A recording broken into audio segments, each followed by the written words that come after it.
मुल्क में महंगाई की नई लहर ने सर उठा लिया। कराची में मुर्गी का गोश्त 600 रुपए से जायद में फरोख्त। पंजाब में फ्लोर मिल्स ने आटा महंगा कर दिया।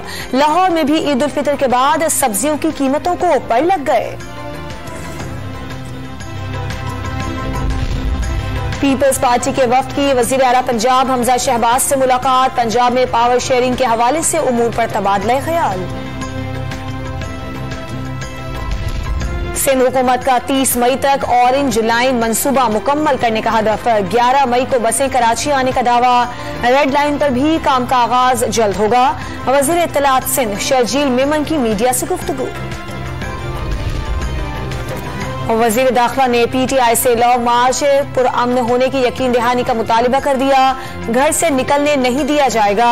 राना सनाउल्लाह का इंतबाह वाज़े कर दिया। सियासी कायदीन पर आवाजें कसने का सिलसिला बंद न हुआ तो आइंदा भरपूर जवाब दिया जाएगा। मस्जिद नबवी की बेहुरमती पर भी इमरान खान से मुआफी मांगने का मुतालिबा।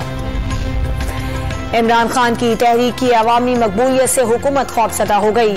टांगे कांपने लगी। पुरअमन तहरीक को धमकियां देना शुरू कर दी। गली मोहल्लों में खाना जंगी कराना चाहती है। अमन अमान खुद तबाह करने की कोशिश कर रही है। PTI रहनुमा फरूख हबीब का रद्द-ए-अमल।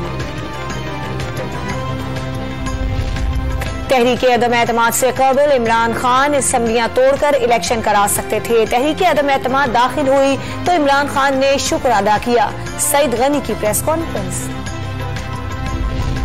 Lahore high court Rawalpindi bench ने सानेह मरी पर समाअत मुकम्मल करते हुए फैसला महफूज कर लिया। 7 जनवरी को पिटीशन दायर हुई जिस पर मजमूई तौर पर 24 समाअतें हुई।